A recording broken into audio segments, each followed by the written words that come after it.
RCR, la red que comunica y une al Perú. Es un gusto saludar a esta hora al doctor Federico Arnillas, el presidente de la Mesa de Concertación de Lucha contra la Pobreza. Doctor Arnillas, qué gusto saludarlo, como siempre, muy amable. ¿Cómo está usted? Muchas gracias por la invitación y un gusto estar con usted y a través de las frecuencias de RCR en todo el país. Muy amable. Bien, vamos a comentar un tema que se conoció el fin de semana, ¿no?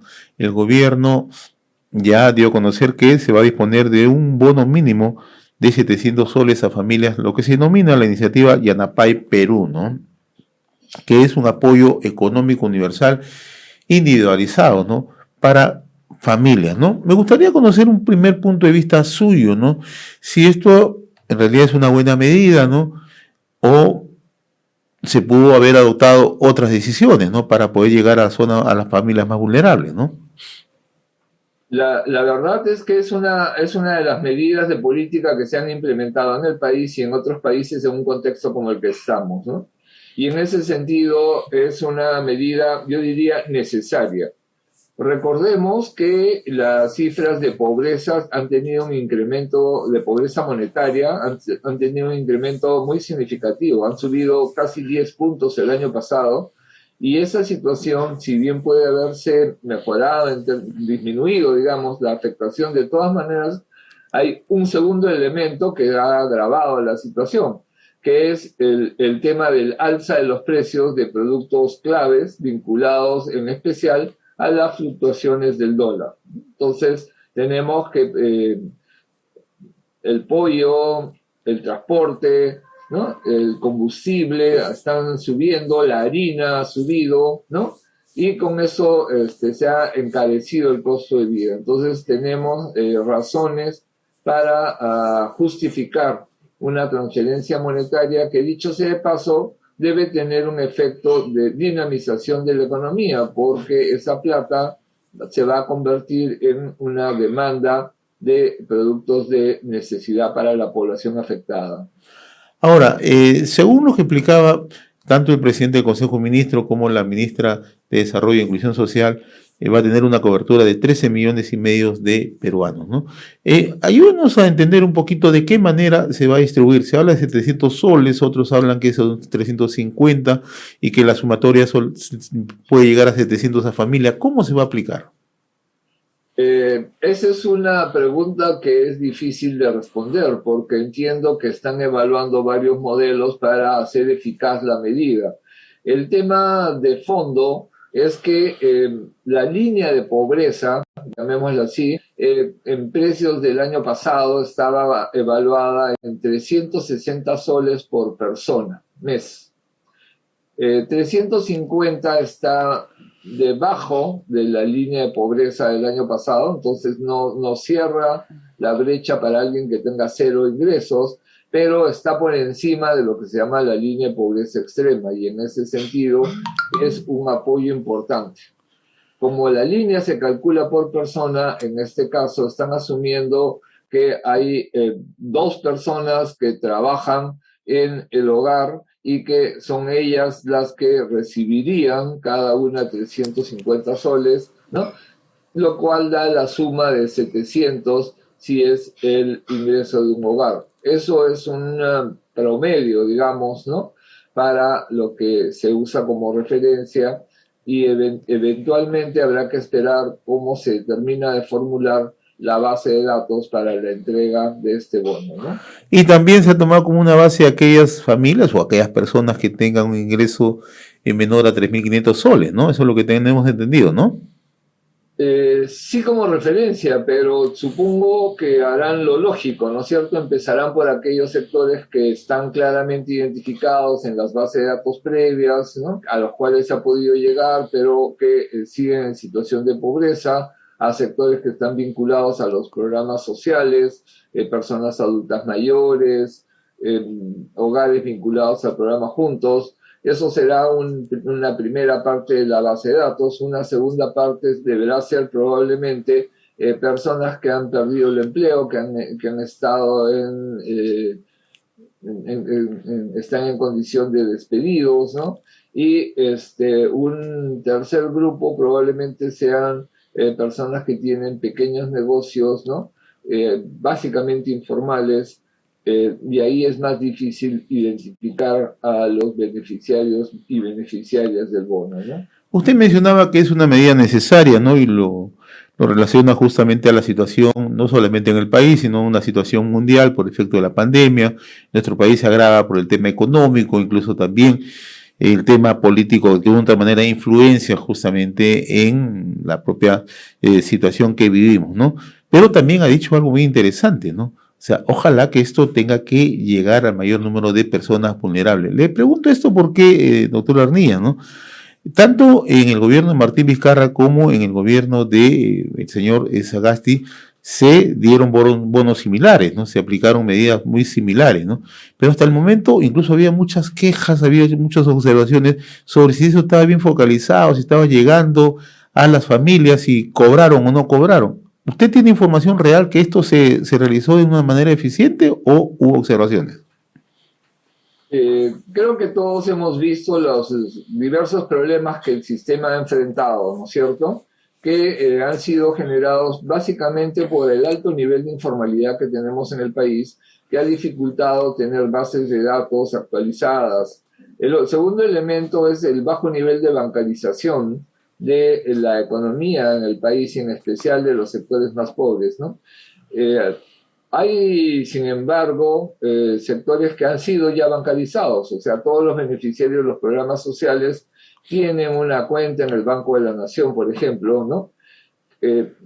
Las propuestas que como mesa levantamos en su momento tenían que ver justamente con acelerar el proceso de bancarización, o sea, lo que ahora se está conociendo como la cuenta DNI, que era la fórmula que hemos planteado en su oportunidad al Congreso anterior, ¿no? Como una medida, y vincular esta medida con una segunda que nos parece que es muy importante por la cantidad de peruanos y peruanas que tienen celular. Entonces, el poder usar la billetera electrónica, ¿no? Como una herramienta para poder vincular una cuenta en el Banco de la Nación, digamos, ¿no? Dicho sea de paso, legalmente todas las personas de 18 años y más tenemos la posibilidad de tener una cuenta, llamémosla una cuenta con el número del DNI, que es el mismo de la libreta tributaria, ¿no es cierto? Entonces, y el MEF tiene ya esa plataforma del RUC, ¿no? Para todos los ciudadanos, ¿no? Eso es un avance sin lugar a dudas, ¿no? O sea, eso no puede ponerlo en cuestión, ¿no? Porque se ha dispuesto que desde que la persona nace, ahora ya automáticamente se le apertura una cuenta, ¿no? Hasta ahí tenemos un avance significativo justamente para un mejor nivel de focalización y saber los peruanos en determinadas circunstancias cómo podemos tener la data real. Pero mi pregunta iba, ¿se ha cumplido las metas en el gobierno de Vizcarra? Vizcarra nos ha dado una información, decir, sí, hemos cumplido esta meta. El señor Sagasti nos dijo, ¿se ha cumplido la meta? Esa información se nos ha brindado, usted que es una persona que maneja muy de cerca estos temas, ¿no? Porque siempre se habla, hay apoyo, más apoyo, pero la verdad, que yo recuerde, no tengo una cifra real que me diga si alcanzamos este número de beneficiarios. Hay información por varias fuentes, no tengo toda la data en la cabeza en este momento, digamos, ¿no? ¿Ya? Pero le voy a comentar dos entradas. Una, la que tienen los propios operadores del bono, que tienen que ver básicamente con el MIDIS por un lado y con el Ministerio de Trabajo por el otro, y el propio MEF. Entonces, ahí hay un paquete de información que es importante respecto a cuál ha sido la distribución de los bonos, ¿no? La segunda fuente importante de información está en el propio Banco de la Nación, que ha sido el canal a través del cual se accedía principalmente a estos bonos, y es posible registrar esa data. No necesariamente está difundida este paquete de esta entrada. La otra entrada son las encuestas de hogares hechas por el INEI, que también muestran cómo han llegado los bonos a las familias. No es un registro absoluto, sino estadístico, probabilístico, pero es bastante bueno como data de información y sí ratifica que en general los bonos han llegado a la población que se requería. No han llegado a todas la población que lo necesitaba, pero sí a la que se había planteado, ¿no?, como meta. Hay, como suele ocurrir en todos estos sistemas, en todos los países del mundo, hay esa doble filtración. Hay los que necesitan y los que no les llegan, y hay a los que les llega pero no lo necesitan. La verdad es que este segundo caso es relativamente marginal y es parte de los errores de asignación que cualquier sistema que no sea de partida universal tiene, ¿no? Creo que ese es el marco, y si me permite una apreciación personal, creo que es hoy día todavía mucho más urgente llegar a los que no lo tienen que preocuparnos porque se nos filtre a alguien que no debería tenerlo. Entonces, muchas veces hemos paralizado intervenciones que llegan al 90% de sus beneficiarios, son efectivamente personas que lo necesitan, y hay un nivel de filtración del 10%, del 5%, y eso lleva supuestamente a condenar el programa cuando debería llevar solamente a mejorar el programa, ¿no? No, en eso me parece que todos estamos de acuerdo, ¿no? La misma situación que vivimos nos obliga a que a estas poblaciones vulnerables tengan que llegar ayuda, y ayuda inmediata, ¿no? En el tiempo menor posible, ¿no? Ahora, ¿qué otras medidas complementarias cree usted que se tienen que dictar? Porque permanentemente no podemos entregar bonos, ¿no? Porque para generar bonos tiene que haber generación de ingresos, ¿no? Eh, Yo acabo de ver un reporte de la situación fiscal del país y la verdad es que es bastante mejor de lo que uno podría haber pensado. Creo que eso es un primer dato. El segundo dato es que el tipo de problema que tenemos, ¿no?, tiene que ver con el tipo de shock que hemos sufrido. Voy a poner dos escenarios que han ocurrido en estos últimos 5 años. El primer escenario es el del fenómeno del niño costero. Como usted recordará, en 2017 tuvimos la presencia de este fenómeno, y eso generó más o menos un impacto negativo sobre 1.400.000 personas. A la fecha, ¿no?, esas personas en general no han sido resarcidas por los daños sufridos, ¿no? Y el avance en la reconstrucción supuso destrucción de activos físicos, pérdida de capacidades económicas, etcétera, ¿no? Con el COVID no ha ocurrido eso. Con el COVID no ha habido ningún daño a la infraestructura económica productiva. Lo que ha habido es que se ha sacado a la gente del mercado. Y al sacar a la gente del mercado, lo que tenemos es un shock de demanda. O sea, no hay demanda y usted podía poner un negocio cualquiera, pero nadie le iba a comprar. Entonces, cuando eso ocurre, ¿no?, el tema de poner dinero en el bolsillo de la gente es una manera de sostener la actividad económica. De hecho, los países del norte, por ejemplo, tienen el famoso subsidio del desempleo, que no existe en este país, ¿no es cierto?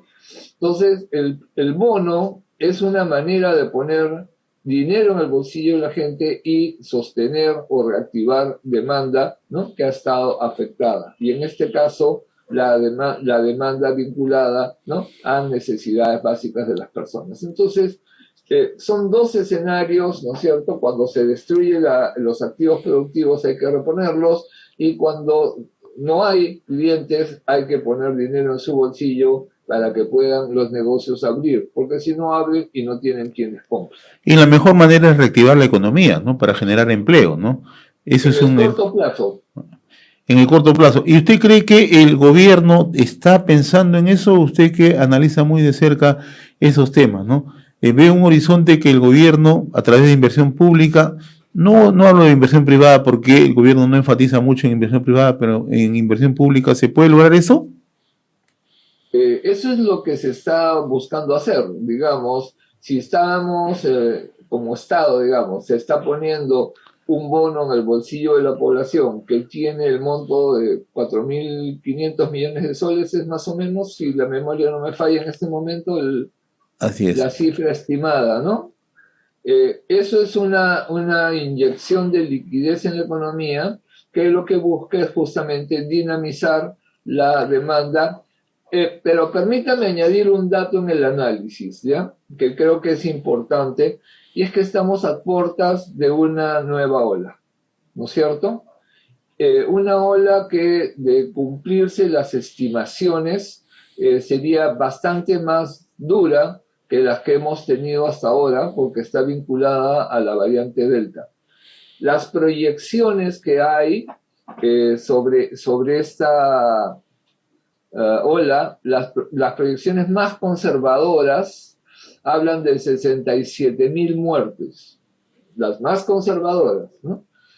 Es claro que en un contexto como este, probablemente, ¿no?, las restricciones de las actividades se vuelvan a incrementar. Entonces, fíjese, podemos estar en un punto en el cual justamente el bono llegue para que no nos pase lo que nos pasó al principio. Claro. ¿No? O sea, que tengamos a la gente que no puede trabajar y que no puede consumir. Entonces, poner dinero o tener dinero puesto en el bolsillo de la gente en el contexto del inicio o del alza de la nueva ola puede tener un efecto adicional, no solamente económico, sino también un plus sanitario, ¿no es cierto? Porque evitará o limitará la necesidad de estar circulando. Ahora, para finalizar, mi estimado doctor Arnillas, ¿no?